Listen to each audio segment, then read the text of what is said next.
We'll find out where exactly that village is and talk about that next session and between next session. That's fun. So let's see. Village. So in the village you can be an idiot.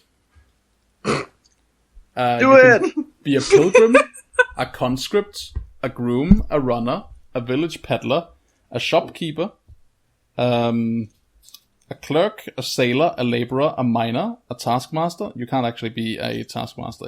Some of these have requirements you don't have, but I have to just list them off and then hope you find something interesting, because we can't just I can't be bothered to look back at all your traits and skills and see if they match. That's fine. A serving wench, a hosteler, a village guard, a village sergeant, a corrupt sergeant, a tailor, a tax collector, a cobbler, a farrier, a butcher, a barber, a brewer, an acolyte, a failed acolyte, a village priest, a venal priest, an apprentice, a journeyman, a cloth dyer, a bowyer, a master craftsman, a vintner, an apiarist, a mining engineer, a town official, a merchant, or a village wife. The last one. Do the last one. Or the idiot one. Sorry. Yeah, so first or last. What does a venal priest actually mean in this case? I'm not sure what that means. Let's ask Google. What is a venal priest? I almost want to say it's probably like a traveling. No, a traveling would mean it's an itinerant priest. No, venal I think has a negative connotation if I remember the basics. They're priests who like to go around sucking women's teeth. I'm linked to a Wikipedia article called the Strossa Preti, That sounds right. That doesn't sound. which is uncooked spaghetti. Venal, meaning showing or motivated by susceptibility to bribery or corrupt. Aha, wonderful. Okay, so yeah, that's an option. Except the requirements for that is you have to be an acolyte, a clerk, a student, or have been in any religious setting. Okay, and what about the corrupt sergeant? The corrupt sergeant requires you to have been a village guard, a squire, a freebooter, a sergeant at arms, or a man at arms. Okay. But you could enter I think you could enter village guard and then corrupt sergeant. Okay, and what about village peddler? The village peddler. Let's have a look, see if I can find it. I find it. It has no requirements. What is the village peddler? It's a person who sells shit. Someone comes into the village like with a wagon, an ox-driven cart full of stuff from places that have more stuff than the village, and then you sell it. Delightful. Sounds like there could be options for corruption there, but I don't think that quite works into the setting. Well, it could work. We can make it work. Because you village peddler implies some form of dishonesty because they get falsehood. All right, go on then, village peddler. That takes you 5 years, and you get 10 resource points. Okay. Then you have you get +1 mental, and you get 7 skills and 2 traits. Completely mental. Totally mental. Got it. Okay, skills. All right, so you turned from your nefarious smuggling ways and started dealing in maybe some of the stuff you either illicitly bought or smuggled in some village somewhere. Mm-hmm. It's totally law-abiding. Yes, totally. Wink, wink. Wonderful. You get the following skills. The first of which is required. You get mending. Mending, as in repairing shit. Okay. Then you get sing. You can take sing. You get access to haggling. You get access to chandler. To what? Chandler or Chandler.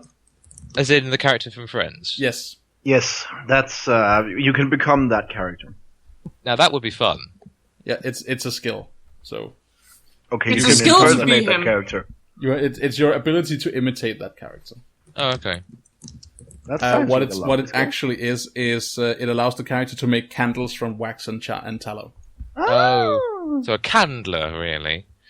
That might be the case. I was pronouncing the H, but it might be silent. I don't know. Either way, so yes. You get access to persuasion. Persuasion again? Yeah, you don't have to write it twice. You just ignore it. Okay. And then you get access to inconspicuous, which you already have. Yep. And falsehood, which you already have. Okay. And then you get you must buy the trait odd.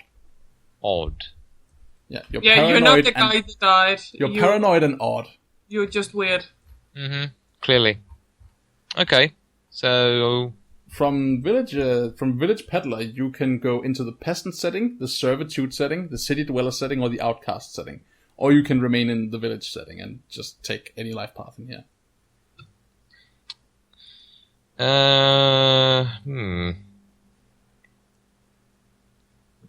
Give me some options for the city life one.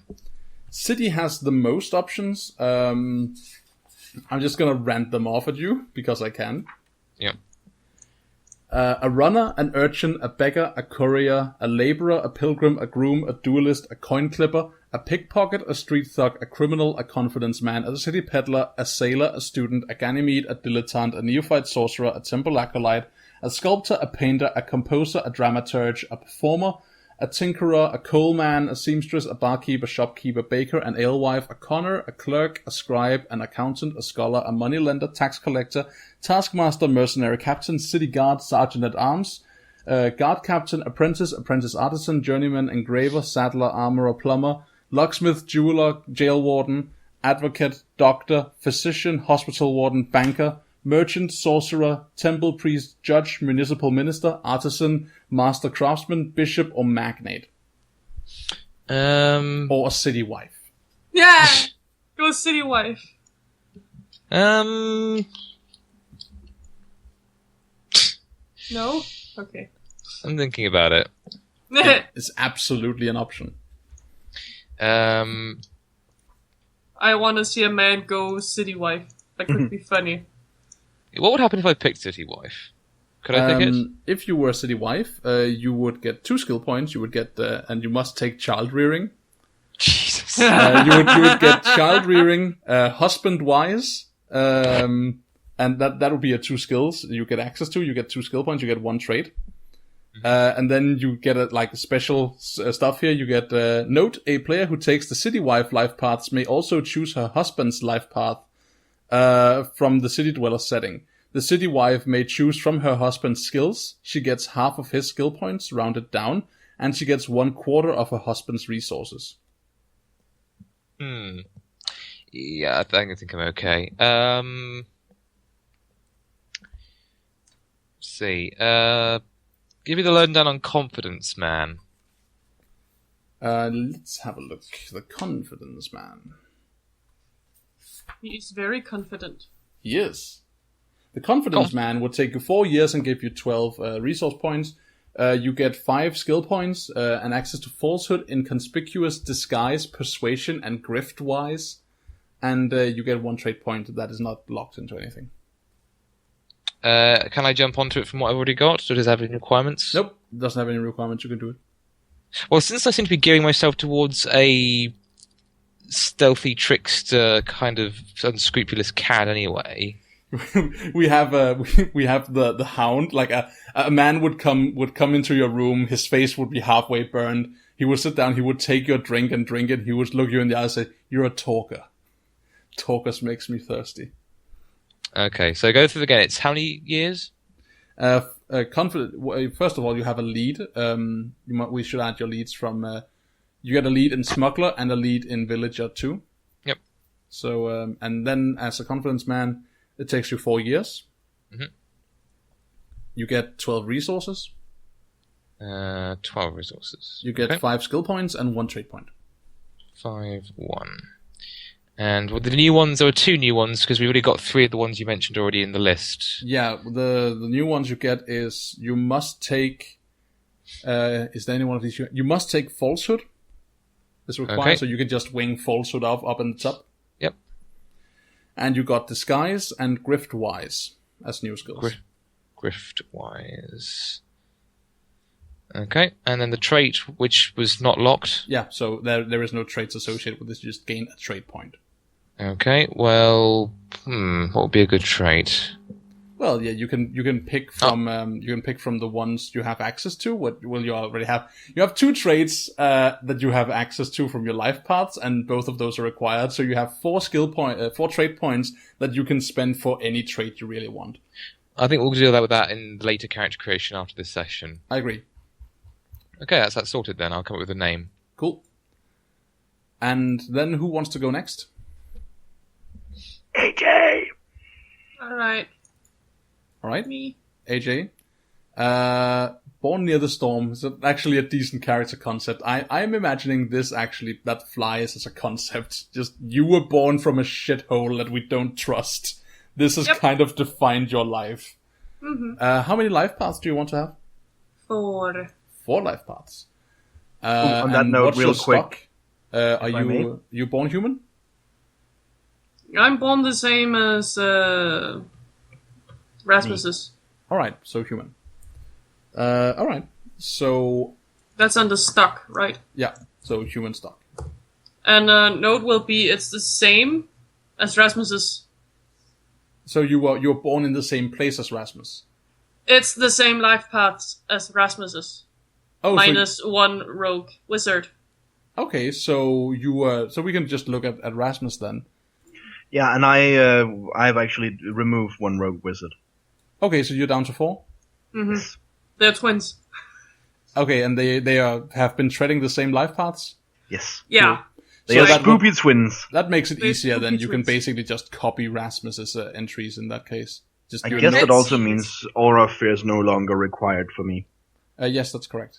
And you get what? free fewer trade plans, but you've already removed those. So that's fine. Okay, I'll AJ, just if copy you it, I have guess. just trodden the same life paths as Rasmus' character, I'm not actually going to go through those with you now because you can just look at his character sheet and copy the contents. No, I cannot see it. Oh, I'll just There you go. Rasmus has copied it. Okay. Well, I'll open it to you actually. Just Oh, that's probably easier. Then I won't copy the rest of it. yeah. So here you go. You should have access to Rasmus' character sheet now. Just pop in there and just copy what you see. Okay.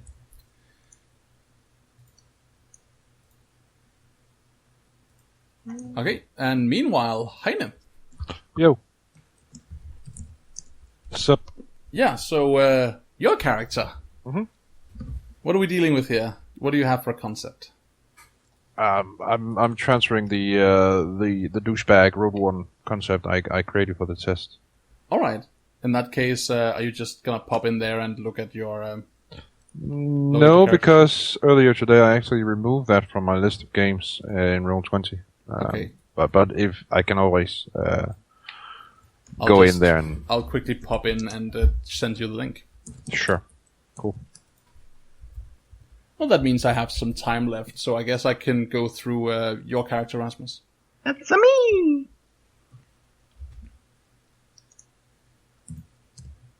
Go through his character how?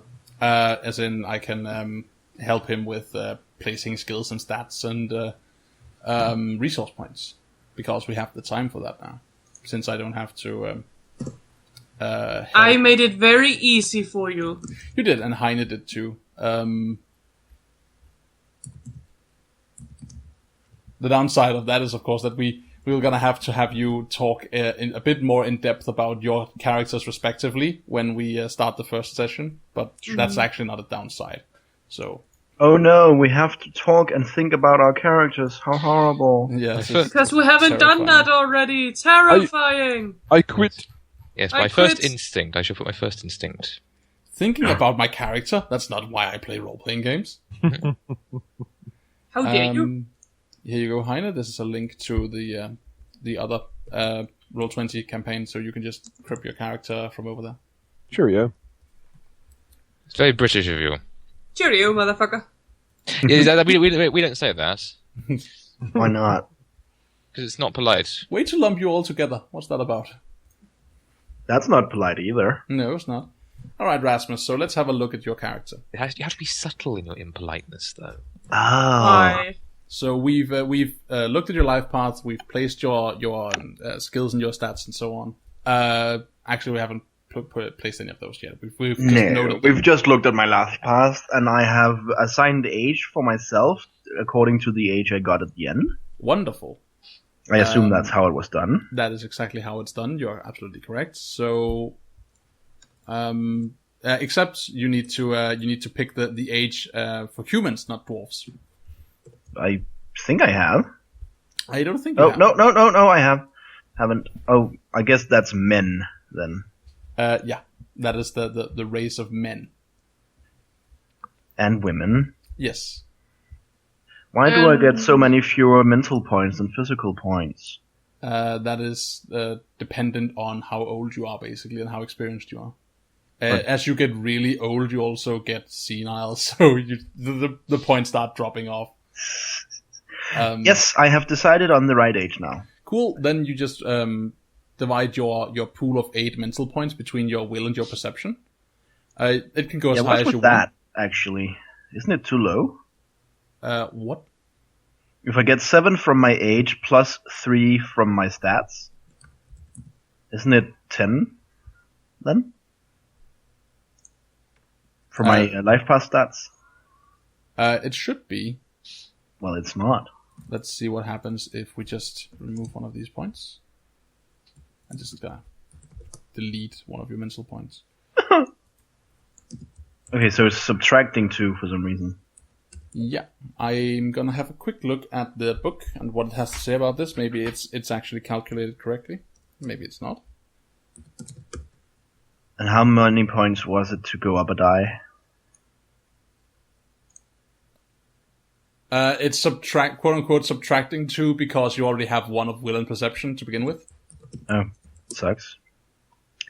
So how many points did it cost to increase a die from black to grey? Yeah, you can increase your dice from black to grey. That costs you 5 points. Okay, so I'm not doing that because holy shit, I don't have a lot of points. I remembered my dwarf could have 3 black die on her buddy when I was done with her. Well, I guess I will... And that was a limit to how much I could have, right?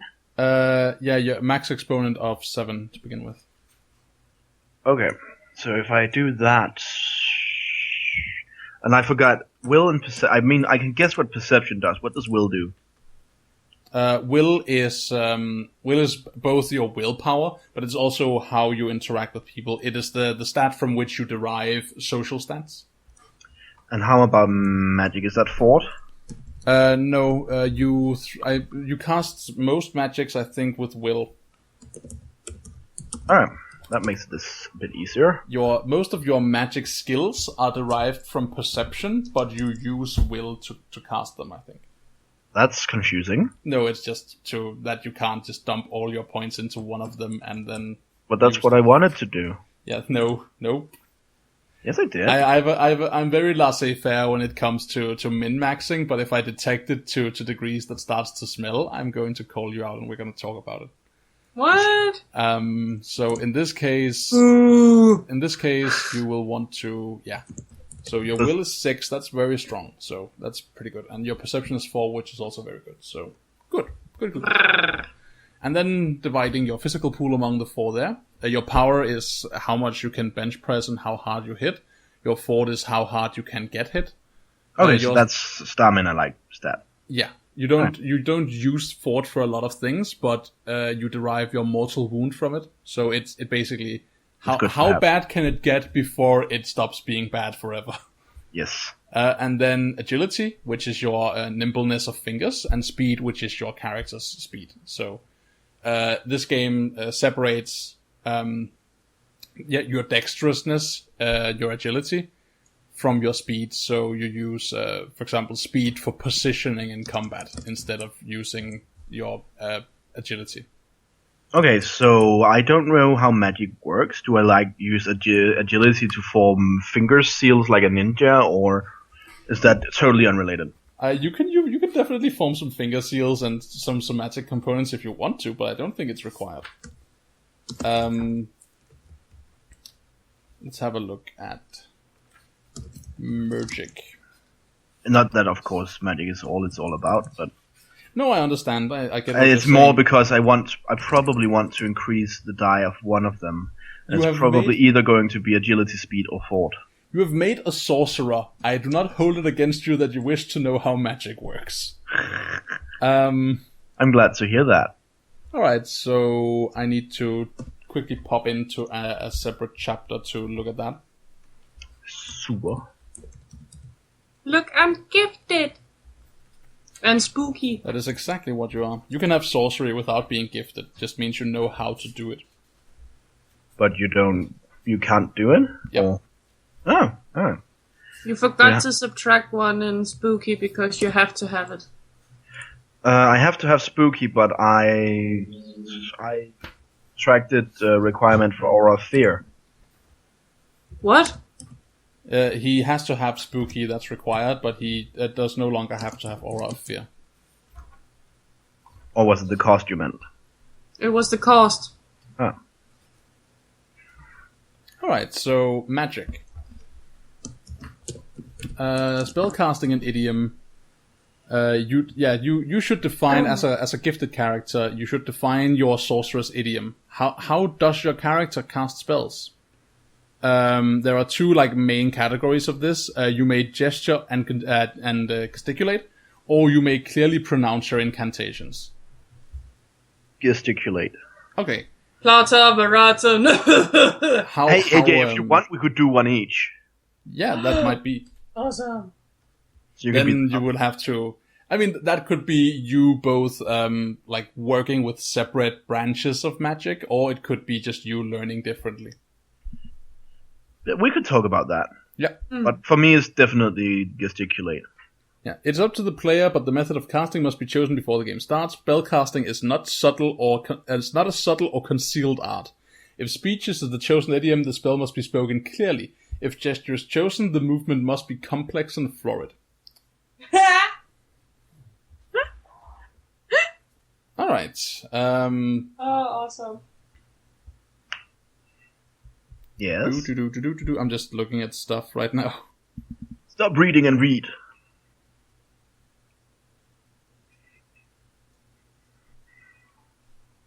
Actions, casting time, spells casting time is expressed in actions. That's true. Well, we'll get into that when it's relevant.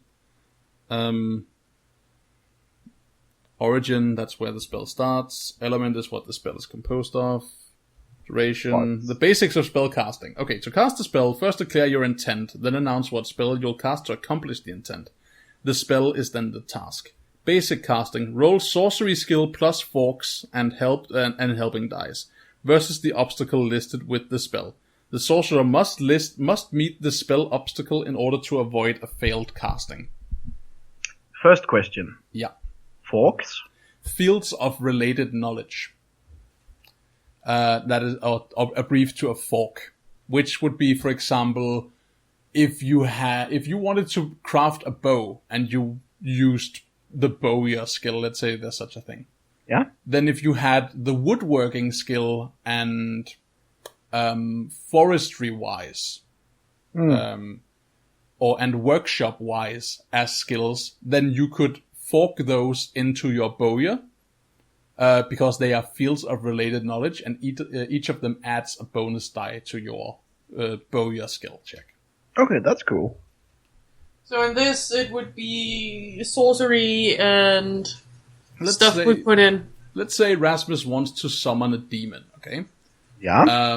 Then he might fork in demonology, demon-wise, pit-wise,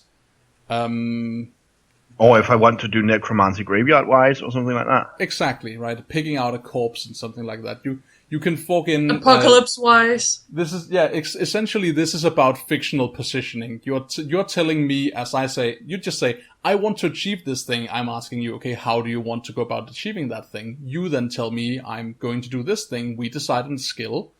And then we do what it's called fictional positioning. You tell me why you are in a better position to accomplish this than otherwise. And in doing so, you're talking about, I'm in a great position to do this because I have these fields of related knowledge, and I possess the Rod of Ankenke, which has necromantic powers. And I am also invoking the demonic pact from earlier, so I should have an advantage die for that, and so on and so on. So you invoke kind of why are you in a better position, and that is what we call fictional positioning. Okay, cool. Because I am using the one true ring. I believe in the heart of the cards. You can't beat me, Kyber. What? In any case, did the gesturing have anything to do other than flavor? It's you wave your arms about. That means that if I manacle you, no spellcasting. Okay. That makes sense. And if you muffle me, then no spellcasting if I was oral. Yeah, and if like that, right? It might be that you break your arm. Then it might be a couple of weeks before you can cast spells again without disadvantage. But agility doesn't factor into it. I don't think so. Doesn't seem like it. No, but I have a feeling that if you say that I have gesturing, I gesticulate when I cast, that means if you're supposed to hold a lot of stuff in your hands, it's probably hard for you to cast a spell. Yeah, that might be the case. Or if, like me, I'm going with talking. Yeah, and if you're underwater, then it's hard. It would be hard underwater and would probably be stupid if we're trying to be stealthy about stuff. Alright, so that's how we would go about that. So, power, fort, speed, and agility. I am considering I just don't know what I'm considering agility mostly, but I don't know what I would otherwise use it for. Well, a lot of skills. Essentially, how this works is your character has these skills they start with. You can buy whatever you want in those skills, but all skills derive from your stats. This is we'll have to go through that. Yeah, this is what is called the skill root. And basically, it means that the better you are at a skill that stat that skill derives from, the higher, when you unlock that skill, the higher it starts by default.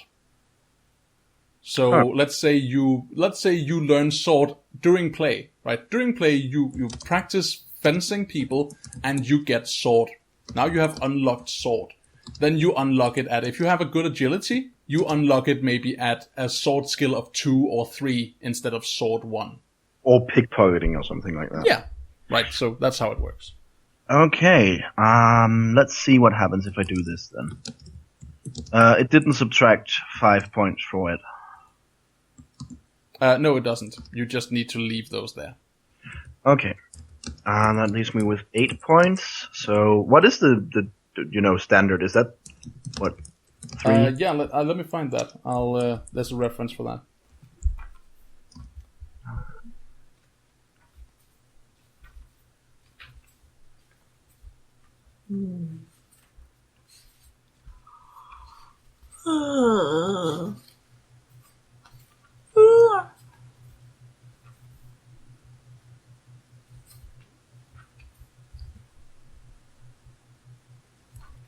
Should be around here if I remember correctly. But this is where we find out that I don't remember correctly and it's not around here.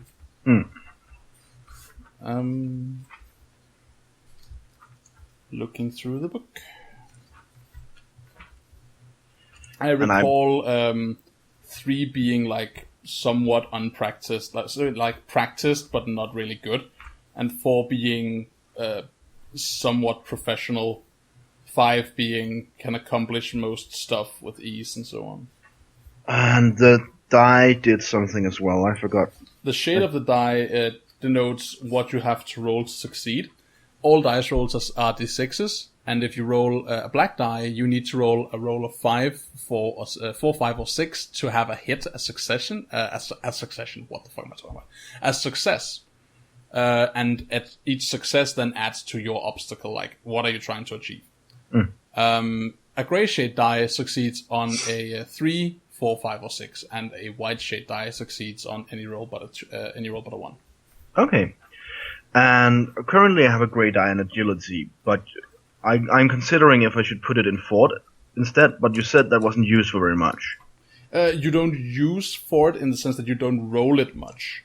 But fort is used for whenever you need to heal up and something like that. You check your fort, and when you derive your mortal wound from it, which means that basically the fort is the standard by which, like, it is the thread from which your life hangs. Your fort is high, you might have a mortal wound of M10, which would mean that I have to deal this and that much damage to you before it's a mortal wound. If you have low fort, you might have a mortal wound of M8, which means there's 2 whole categories of damage less that you have to take before it's lights out. Okay, I think I have divided my stats by now. I found the expertise by exponent. If your exponent is 1, you are naturally disinclined, crippled, or utterly incompetent. If your exponent is 2, you are untrained, raw, weak, or unpracticed. Your exponent is 3, you are nominally trained and practiced. 4 is competent. Everyday stuff doesn't pose a challenge. 5 is expert, and 6 and above is anything above expert. Oh. So I'll keep with this then. All right, wonderful. So pretty clumsy in terms of your speed. Like, you're not very fast, but you're very fluent. You are pretty weak. You're a weak person in terms of physical prowess, but your fort is excellent. You're in very good health.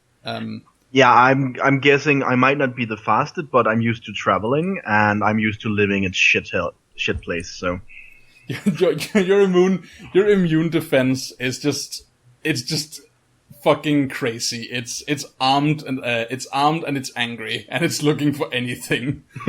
If something moves inside you that doesn't have any papers on it, it just gets dragged out behind the shed and executed. Yeah, and in relation to movement, I might not move as fast, but it takes a long while before I get tired. Yep. Skills then. Skills. Yeah. So let's have a look at your skills. First of all, let's set the root for all of these babies. That was what I was thinking. Calligraphy. Okay, calligraphy is rooted in perception and agility. So what you do is there's the little box next to will.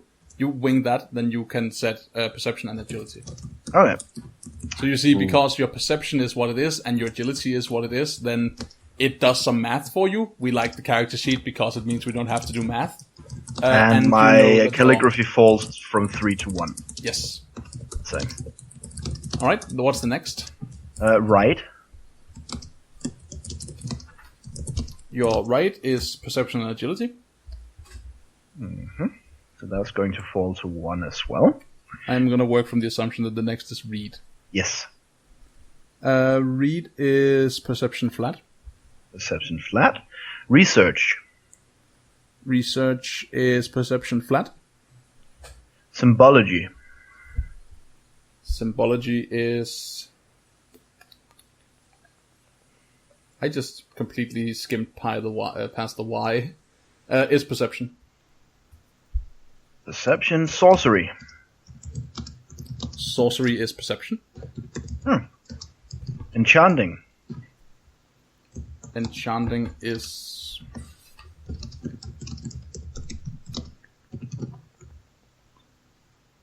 Enchanting... Wait. Perception? I sense a trend here.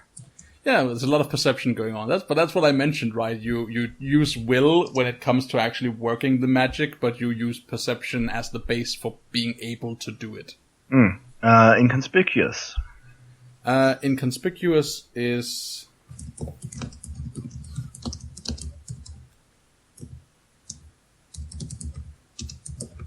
Inconspicuous works off will. Graveyard wise. All wises work off perception. Is perception like the dexterity of this game? Nope. Astrology? Astrology works off perception. I'm not making a good case for it not being the dexterity, but it isn't. It's a very useful skill, and it's one of the harder ones to advance. I say skill, but I mean stat. Well, in that case, I might actually even them out to a 5/5 instead. You do whatever you want. You can move and change everything you want. I'll do a 5/5 then. Okay. Bloodletting is perception. How is bloodletting about perception? Well, basically, you want to hit the right thing. It doesn't really matter that you... Well, you could argue agility would be good for that too. I have very adeptly carved your carotid artery. I did it wrong. Ugly truth.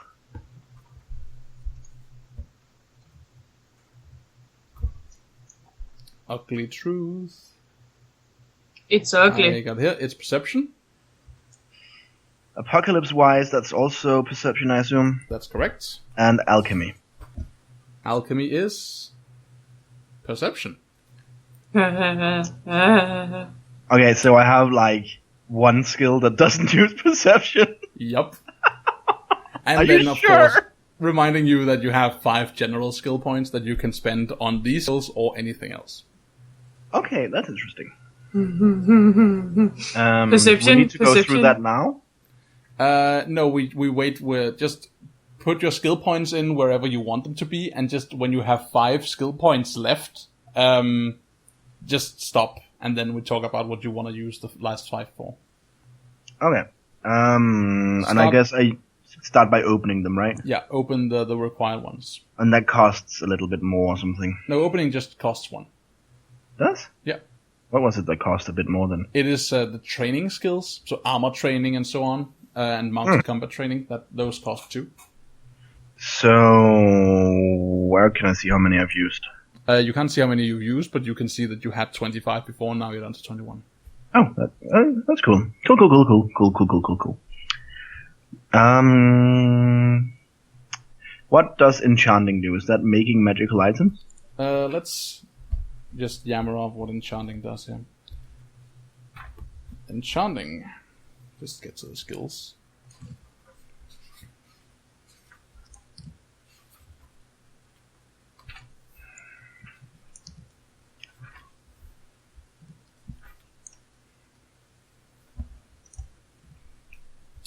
Enchanting is a school of magic that instructs the sorcerer on techniques for imbuing seemingly mundane objects with wondrous and magical properties. It is a sorceress-type skill, and you need tools to perform it, and the tools are expendable. Okay. So like dragon's Symbology? blood and blah blah blah blah blah. And I want to know about symbology because I could sense that might possibly, just maybe, be forkable for enchanting. It might be. Let's see. There are no forks mentioned for enchanting, but there might be. Basically, if you can argue the point, I'll think about. I inscribe it with magical runes. Yeah, that's more of a dwarven thing. Basically, everything dwarves craft is magical. They don't use enchanting; they just build stuff. Some of them build stuff better than others, of course. Let's see, symbology. There's a lot of songs going on here. I need to get past those. Oh yeah, that's all the elven songs. Yeah. Symbology is the study of ancient and obscure symbols. A symbologist can recognize and interpret these marks. Cool. And forks for symbology is ancient and obscure history, doctrine, and sorcery. So you can't fork it into enchanting, but you can fork it into sorcery. That's cool. Unless, again, you make a convincing point otherwise. Yeah. Okay, so, alchemy. Yeah, alchemy. Make stuff. Alchemical. Brew shit. Alchemy is the distillation of materials in order to divine their essence. Also, alchemists can create mixtures of arcane substances to generate a specific effect. Cool. What was the last thing I thought about? Forks for alchemy are enchanting, herbalism, apothecary, munitions, and poisons. I think I'll do. And you need tools for that as well. Expendable tools. Okay. Did I ask about research? You did not. I mean, I can guess what it might be, but... Sure, let's just get it out there. Research. Research is the art of navigating libraries, gathering data, and collating coherent reports. Okay, and Folks, the last... history, ancient and obscure history. And the last thing I wanted to know before I continue was, are there, like we mentioned before, are there different sub-genres of sorcery, like necromancy or demonology, or... There are different schools of magic, there are different types of spells, but they all derive from sorcery. Like, you use sorcery to cast magic. Alright, so you don't necessarily specialize. No, there might be, like, a certain spell might, unless... I mean, I assume that all spells use sorcery, But it might be that there's one in there that just pops up and says, by the way, you use bread making for casting me or something. I don't know. It might be, I don't know the entire book by heart, but I'm assuming they all work off sorcery. In that case, I'm thinking because, AJ and I basically have the same stat points and backgrounds, but I'm thinking I'll go more in a researchy direction. So I will open write, read, research, symbology. How many points do I have left? 17. Okay. That is interesting to me, not because you're doing anything wrong, but because in my mind that is the opposite of what I would imagine. I would imagine the person who casts magic by moving is the one who is better at making things blow up, and the person who speaks the Eldritch tongue is the one who reads stuff. But I just keep doing what you're doing. That makes sense. Perhaps I should confer with my twin. About what? I'm considering going more, possibly in case we want to be different from each other, going to be more maybe the knowledge twin. That's fine with me. But as Daniel said, perhaps it makes more sense for the oral twin to be the knowing twin and the gesturing twin to be the boom twin. Well, maybe he's the gesturing twin because he doesn't need to use words anymore to cast it. Because he's researching more. I should also add that I cringe every time I hear the word "make sense" used in a context of magic. That's true, and I'll continue being the Noe twin then. All right. I will probably want enchanting. And astrology, of course. Apocalypse-wise. Astrology is a wonderful skill. And I think I'll use the rest of my down to 5 points to advance my skills. That's something I can do, right? Yeah. Okay, so the max is still 7? Yep. Is that in advance or in final? That is max and final. Okay. We want our max exponent to be 7.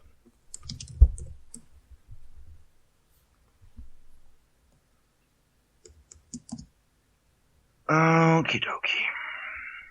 Hey, I have not unlocked Ugly Truth. You get that one, AJ? I will do that because I love that skill. Let's put 2 in there, and you can use Ugly Truth in to make certain maneuvers in a Duel of Wits, which is basically like combat speaking. You can use Ugly Oral Truth twin. to just kind of shut people down. Yep. Oral twin. Yeah, that makes sense. Throw a thing and then take their hope away and then they boom die. Yep. 1 point left. Yeah, I'm thinking, let's see, 2 was still kind of iffy, wasn't it? 2 was raw and weak in newbie. Yeah. Well, it makes sense that I might be better at reading than I am in writing. Oh, I forgot to put something in symbology. I really wanted something in symbology. Then you put one in there. You can also put one of your generals in there if you want to. I can? Yeah, you can put your generals wherever you want, but you can also use those for buying stuff that is not on this list, which you might want. I'll start by buying some things, because you mentioned ancient and obscure history. Yeah, you can definitely get that. There are certain types of history. I'll just read those off for you. Sure, but ancient and obscure, what's the root of that one? Or perhaps all histories have the same root? All history have the same root, which is why I might just as well get onto that page. History. All of history goes off perception. Mm-hmm.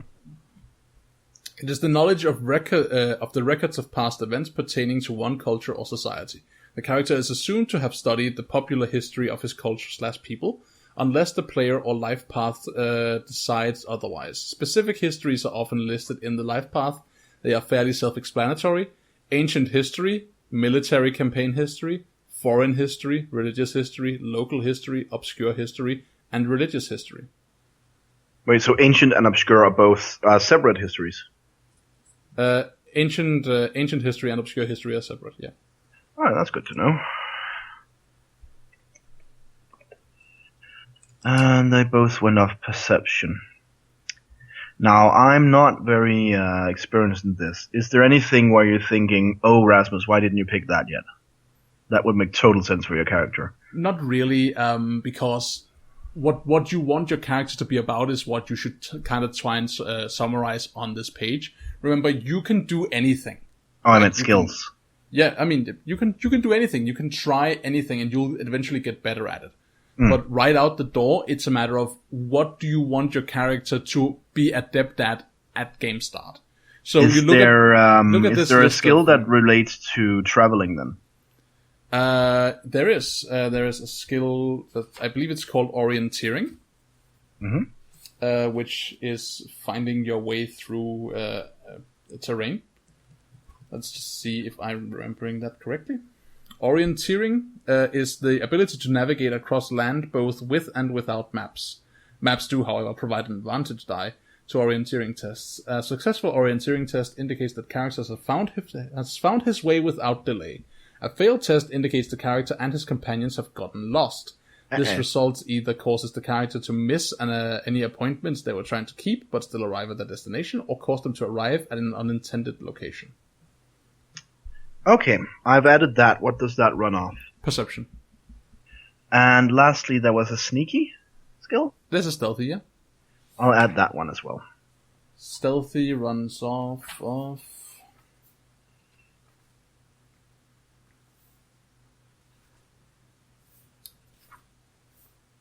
I'll just hover over perception, and it's probably perception agility. Speed. Oh my, speed? I guess. Fair enough. And I have no more skill points. Cool. Alright, there you go. Then I have trait points. You do. And you can now buy whatever you want.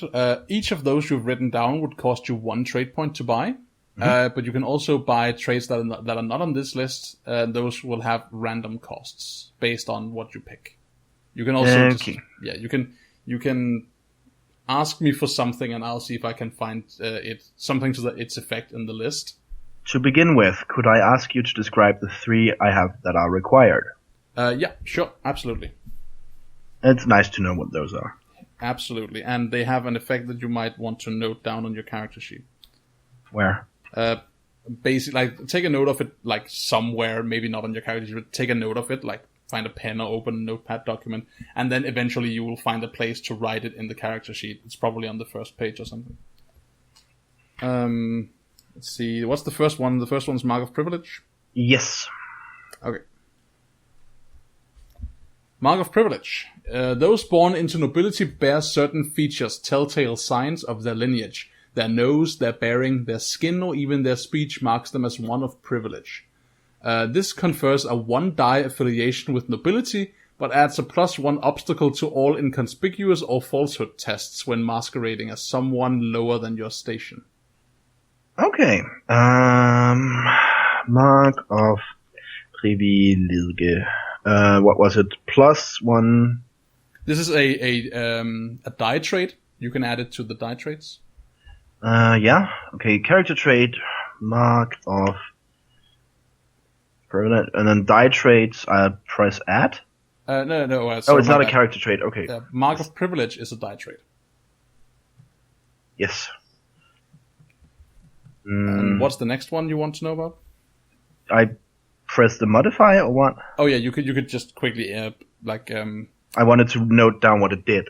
Then you just like make a parenthesis or something, and then press type in 1D affiliation with nobility, +1 up on inconspicuous or falsehood.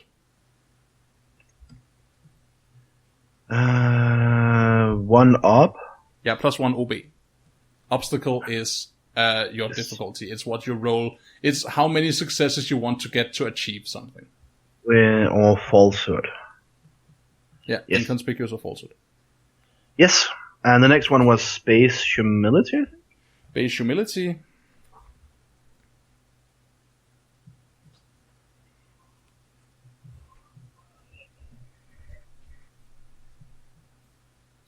Base humility is a character trait.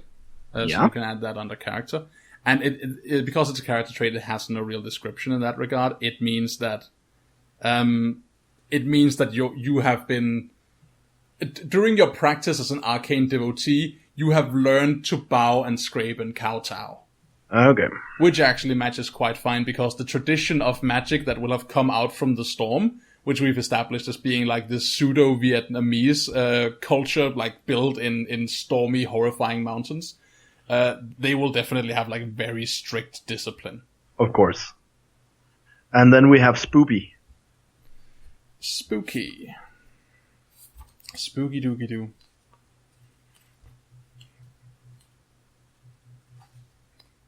And while you find that, I'll just take off Gifted because, yeah. Yeah, absolutely. Spook, spook, spook, spook, spook, spook, spook, spook.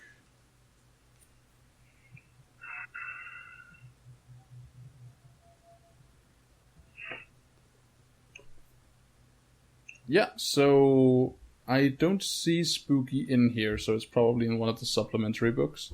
That means it's probably either a character trait, or it's or it has like some other form of effect that I'm not aware of. Shall we call it a character trait? For now, just let's assume it's a character trait. Is spooky and stuffs. Yes. And Gifted, I assume, just allows me to use magic. Yes, it does. Good. Then I have 3 traits left. I would like to know Aura of Fear and Obscure Aura. I'm just gonna quickly check that there's nothing else implied in Gifted. Gifted is, this trait is required for a character to be able to cast spells, enchant artifacts, speak with the dead, or summon spirits. Without it, sorcery, summoning, and enchanting are merely academic pursuits. With the Gifted trait, the character can manipulate magic. See Sorcery in the Burning Wheel for more. Okay. What did you say? Aura of Fear and Obscure Aura. The auras. The aura of fear. Aura of innocence. Aura of martyrdom. Aura of fear. Aura of fear. This character emanates fear. When entering his presence, all must pass a steel test. Once the steel test is made, the victim character does not have to test again until the next time he encounters this fearful creature. Basically, this is like a real thing, right? You radiate fear in such a palpable, real manner that people who get close to you have to actually make a check or risk standing there and drooling with fear, swooning, shitting themselves and running or screaming. That's cool. I might take that off, actually. Obscure Aura? That's Aura of Fear. Obscure Aura or Aura of... yeah. Was it called Obscure Aura? Yeah. Okay. Not Aura of Obscurity, unfortunately. Is it called Aura of Obscurity or Obscure Fear? Because I would have to... Obscure Aura. Okay, then it's probably under O. No. Obscure Aura. Tests to read this character's aura are made at double obstacle penalty. The penalty does not apply to detecting spells cast by or on the character. So it's hard to read your aura. And aura reading is used to tell my mood? Pass, I don't know. I'll figure it out. Alright, I'll take both of those off because that sounds fun. Alright. And, those are not required, they're just something I wanted. I don't actually think Gifted was required either. Probably. It makes sense that you're a rogue wizard, because it's probably very hard to make friends with that aura. Yeah. Lastly, I wanted to, perhaps find a trait or something related to an interest or perhaps obsession with, ancient history or ancient magical history or something like that, since I'm the knowing twin. You could just pick the trait Obsessed. Yeah, what does that do? It doesn't. How much does it cost? It's a 1-point character trait, and it just means your character is obsessed.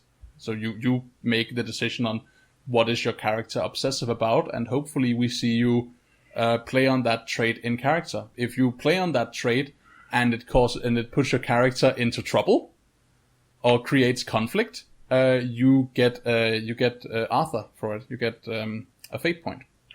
Cool. I've ticked down obsessed ancient magics. Yes. This also means that you are obsessed with ancient magics in quite the sense. If there is someone in the room who's like, I really like ancient magics, I've been studying it my entire life, but he doesn't have the obsessed ancient magic trait, you are out obsessing this guy. Fair enough. I removed Obscure Aura, actually. Alright. Because I was thinking perhaps I could get a trait kinda like Drifter. Yeah. What do you want that trait to signify? Do you want it to say something about your character? Yeah, I mean, it's like he's started out as a nomad and now he's a rogue wizard. He's probably not very good at staying at one place for very long. Alright, so it's like you have a hard time actually sticking it out in a single place? Yeah. Right, well, is there a word we can use for, I mean, Drifter is fine. Just call it, make it like, do a trait, call it the trait Drifter, 1 point character trait, and if ever your need to be somewhere that is not here gets you into trouble, then you mark experience. Not mark experience, I'm confusing my words. You gain Arthur. Fair enough. Should I write Aura of Fear down? You should. Aura of Fear is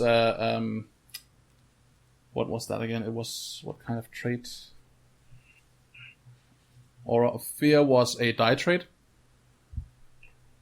Aura of Fear, and Pooble must make steal test when they encounter me? Yep. Cool. And Obsessed was just a character trait, right? Yes. And was Drift as well? Yeah. Cool.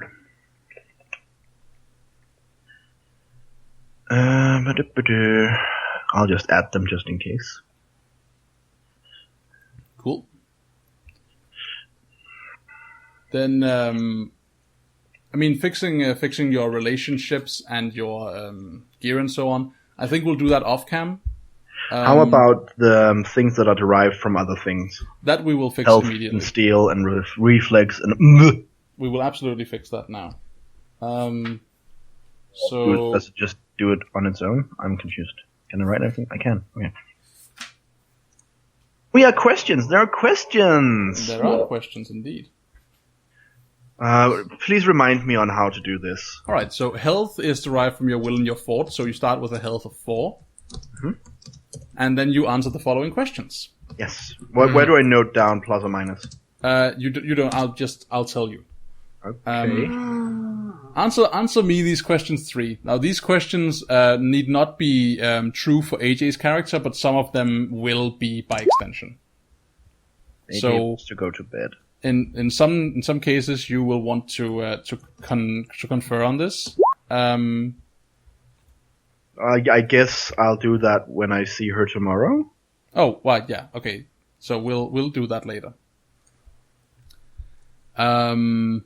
Actually, let's we'll call it quits now because it is getting really late. We're gonna just call it for now. We're gonna fix this off cam, and then we'll introduce the finished characters next time. Yeah, sure. Along with a more complete version of the setting. We have a lot of good stuff to work with, and I look forward to getting to know the setting a bit better with a lot of you. Mm-hmm, mm-hmm. So yeah, I think this is all she wrote for now, at least. And this has been the first session, the world building session of our Game of Thrones. Wow, me and words! It is really getting late. Our Burning Wheel roleplay. I mean, I did sign up for Burning Wheel, not Game of Thrones. It's true. We're not playing Song of Ice and Fire.